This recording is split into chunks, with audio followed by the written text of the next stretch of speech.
Hello বন্ধুরা, সবাই কেমন আছো? আশা করি খুব ভালো আছো। আমি আজকে প্রথমবার ব্লগ করতে যাচ্ছি। এর আগে কখনো ব্লগ করিনি। ব্লগ যেখান থেকে শুরু করছি তার আগে ভিডিও অনেকগুলো হয়েছে যদিও, তারপরও যেখান থেকে শুরু করছি সেখান থেকে তোমাদেরকে বলি। আমরা গিয়েছিলাম কলারমুচি খেতে, যদিও অন্যের গাছের কলারমুচি, যেটা না বলে আমরা খেয়েছি। না বলে খাওয়ার মজা একটা অন্যরকম মজা আছে। আসলে এটার কোনো দোষের কিছু নাই। আমরা গিয়েছিলাম পলাশ, প্রীতম, উৎস, রুদ্র এবং আমিকে না জানলেও চলবে। প্রীতম একটা মুচি পেয়ে সেটাকে চেষ্টা করতেছিল পারার, কিভাবে ও পারতে পারে সেই চেষ্টাই করতেছিল। অবশেষে মুচিটা পারা গেল। আমরা মুচিগুলো সবগুলো এক জায়গায় জড়ো করছিলাম। যেহেতু লোক অনেকজন, আমরা মুচিগুলো কিভাবে কি নেওয়া যায় সেটা নিয়ে কথা বলতেছিলাম। মুচিগুলো হাতে করে নিয়ে চলে যাচ্ছিলাম সামনের দিকে, এক জায়গায় জড়ো করে সবগুলো নিবো। আমরা যেহেতু ব্যাগ নেই, তাই ব্যাগ ছাড়া মুচিগুলোকে কিভাবে কি নেওয়া যায় সেটা নিয়ে কথা বলতেছিলাম। আমার ভাই দেখো, সে একটা ফুড চুরি করছে। ওই যে ওই পাশের বাগান থেকে ফুডটাকে চুরি করে সেটাকে কেটে দিচ্ছিল, কিভাবে কি খাওয়া যায় সেই ব্যবস্থাই করতেছিল। আমরা কথা বলতেছিলাম এবং মুচিগুলোকে রেডি করতেছিলাম। একটা দড়ির মাথায়, এই যে দেখো, এইভাবে মুচিগুলো একটা দড়ির মাথায় দুটো করে বেঁধে লাঠির মাথায় করে নেওয়া হবে, সেভাবেই কাজ করতেছিলাম। এই দেখো মুচিগুলো রেডি করতেছি আমি, রুদ্র এবং প্রীতম। প্রীতম গিয়েছিল একটা লাঠির খোঁজে, যে লাঠির মাথায় আমরা মুচিগুলো বেঁধে নিব। এদিকে যে ফুট চুরি করছে সে ফুট কাটতেছিল। প্রীতম একটা লাঠি নিয়ে আসলো, লাঠির মাথায় আমরা মুচিগুলো ঝুলে, এই যে দেখো, নিয়ে যাচ্ছি বাড়ির দিকে। যাওয়ার পথে আরও একটা মুচি ছিল, সেখানে আমরা বসে যাব এই যে মুচিটা নেওয়ার জন্য। রুদ্র একটা লাঠি পেলো, যে লাঠিটায় একটা পেঁচানো লতা ছিল, যে লতাটা দেখতে পুরোটা সাপের মতো লাগতেছিল। সেটা নিয়ে বলতেছিল ওটা বাড়ি নিয়ে যাবে এবং বাড়ি নিয়ে সবাইকে ভয় দেখাবে সাপ বলে। এই যে আমরা সবগুলো বেঁধে একসাথে করে নিয়ে বাড়ির দিকে রওনা হচ্ছি। লাঠিটা নিয়ে গবেষণা হচ্ছিল যে পেঁচানো যে লতাটা আছে, ওই লতাটা আসলে কি সিমের লতা নাকি অন্য কোনো লতা। গবেষণা করতে করতে লাস্ট পর্যন্ত পাওয়া গেল এটা আসলে সিমের লতা। দেখতে পুরো সাপের মতো লাগতেছিল। একজন এক একটা আমরা বলতেছিলাম সিম নাকি অন্য কিছু। যাই হোক, পরে পাওয়া গেল যে এটা আসলেই সিমের লতা। আর এদিকে ফুট নিয়ে হাঁটতেছে। আর দেখো প্রীতম, সে মুচিগুলোকে লাঠির মাথায় করে নিয়ে যাচ্ছে সুন্দর করে। আমরা জঙ্গলের ভেতর থেকে অন্য একটা জায়গায় যাচ্ছিলাম, যেখানে আমরা যাওয়ার পথে অনেকগুলো মুচি দেখে গিয়েছিলাম। সেই মুচিগুলো এখন আবার আমরা পারবো। এক এক করে আমরা সেই জায়গায় পৌঁছে গেলাম, সেই গন্তব্যস্থানে যেখানে আগের মুচিগুলো আমরা দেখে গিয়েছিলাম। আমার ভাই ফুডটা প্রায় অর্ধেকের বেশি কেটে ফেলেছে। ওর বাকিটুকু কাটা হয়ে গেলে আমরা খেতে পারবো। এখানে এসে আবার আরেকজনের সন্ধান মিলল বলতে তিনি ওখানে কাজ করতেছিল।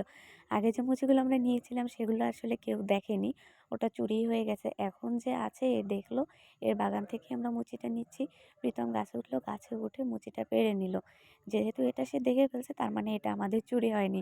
চুরির মধ্যে কিছুটা হলেও ভালো কাজ আছে, যেটা আমরা তাকে দেখে করছি। সে বাগান পরিষ্কারের কাজ করতেছিল। ফুট কাটা হয়ে গেছে, ফুটগুলো সবাইকে এক এক করে ছোট ছোট পিস করে দেওয়া হচ্ছিল, যাতে আমরা ফুডগুলো সবাই ভাগে পাই। আসলে ওটা ছোট ছিল, মানুষ আমরা অনেকজন ছিলাম। একটা মুচি জলে পড়ে গিয়েছিল, সেটা আবার আমি মুচিটা তুলে দিলাম। আমরা যেহেতু ব্যাগ নেই তাই বারবার চেষ্টা করা হচ্ছিল মুচিগুলো কিভাবে ভালোভাবে বাসা পর্যন্ত নেওয়া যায় আসলে। তাই পুনরায় আবার সেই পুরনো চেষ্টাই করা হলো, মুচিগুলোকে নতুন করে, মানে যে মুচিগুলো আমরা নতুন পাচ্ছি সেই মুচিগুলো আবার বাঁধলাম। বেঁধে লাঠির মাথায় নেওয়া হবে। প্রীতম বাঁধতেছিল, বেঁধে সেই আবার কাঁধে তুলে নিল।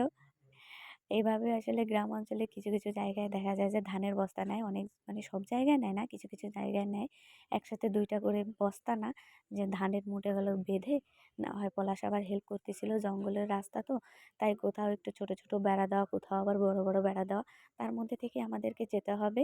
যাচ্ছিলাম আমরা সবাই মিলে বাড়ির দিকে। দেখো এই যে বেড়াগুলো কিভাবে কি পার হওয়া যায়, পার হলাম অবশেষে অনেক কষ্ট করে। প্রীতম সে কাদার মধ্যে দেবে গেছিলো, আমি আবার তাকে হেল্প করলাম, হেল্প করে তুলে নিলাম।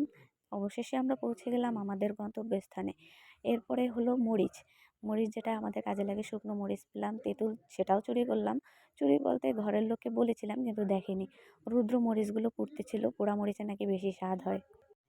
মুচিগুলো মামারা যেভাবে কেটে প্রসেস করে আমরা তো আসলে কখনো দেখিনি ওইভাবে, তাই আমরা পুরোটা জানি না।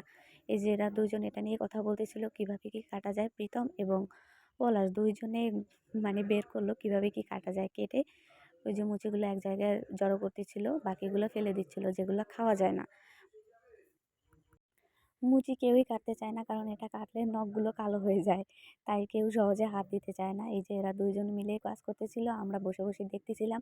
এখানে বিভিন্ন ধরনের গল্প হচ্ছিল, যে গল্পগুলোর আসলে কোনো এক্স্যাক্টলি কারণ নেই। কাটতে কাটতে প্রায় শেষের দিকে সবগুলো, ওই যে প্রীতম মাঝখানে একটু খেয়ে নিল, সেটাও আমি দেখে ফেলেছি। যাই হোক, ব্যাপার না, ও অনেক কষ্ট করতেছে, কেটে টেটে দিচ্ছে। বাড়িতে এসে আমাদেরকে অনেক হেল্প করতেছে। এখন লাস্টে কেউ ওটা কাটবে না। অবশেষে আমি হাত লাগাইলাম। নখ কালো হয়ে গেলে কিছু তো করার নেই। আমি একা, একা বসে দেখি ওরা যদি কাজ করে সেই জিনিসটা তো ভালো হয় না। তাই আমি হাত লাগাইলাম। কাটতেছিলাম মুচিগুলো কুচায়, কুচায়া। এরপরে আবার আমাদের মাঝে দেখা গেল নতুন এক ব্যক্তি, যে বলেছিল তাকে মুচি না দিলে নাকি এই মুচি আমরা খেয়ে শেষ করতে পারবো না। সাথে, সাথে চলে আসলো আরো ২ জন। আসলে এদেরকে আমরা বলি নাই, কিন্তু কোথা থেকে কিভাবে চলে আসে আমরা জানি না। আমরা কাটাকাটি করে শেষ পর্যায়ে পৌঁছে গিয়েছি। আমরা অনেক মানুষ ছিলাম, জিনিস অল্প ছিল ব্যাপার না। অনেক মানুষ অল্প জিনিস সবাই ভাগাভাগি করে খাওয়ার মজাই আলাদা। প্রীতম সেটা প্রসেস করতেছিল সবাইকে খাওয়ানোর জন্য। খুবই ভালো ছেলে। পাশে শাড়ি পরা মাঝে, মাঝে একটু, একটু দেখা যাচ্ছে উনি আমাদের বাড়ির নতুন মেম্বার। মাখামাখি প্রায় শেষের পর্যায়ে। এবার আমরা কে কিসে খাবো? যেহেতু আমরা জঙ্গলের মধ্যে বসে খাচ্ছিলাম, ওই যে একেকজন কেউ হাতে নিচ্ছে, কেউ কাঁঠাল পাতায় নিচ্ছে, কেউ বড় বাটি নিচ্ছে, কেউ ছোট বাটি। আবার একজন নিয়ে আসছে কচু পাতা। সে হলো উৎস, কচু পাতায় করে খাবে। প্লেটে আয়েশ করে চামচ দিয়ে বা কাঠি দিয়ে, যাই হোক সেগুলো দিয়ে খাওয়ার থেকে এই হাতে, হাতে করে একটু, একটু জিনিস খাওয়ার মজাটাই অন্যরকম। যারা খাও তারা অবশ্যই জানবে। কিন্তু শহরের কিছু মানুষ আছে যারা আসলে এগুলো কখনো দেখোনি, কখনো জানো না। তারা এগুলো এই মজাটা কখনোই পাবে না, গ্রামের মজাটা। আমার কাঁধে একটু লেগে গেছিল। যাই হোক সবাই খেয়ে বাড়ি চলে পরবর্তী মিশন আমাদের কাঁঠাল, সেটা নিয়ে গবেষণা হচ্ছিল। সবাইকে নমস্কার।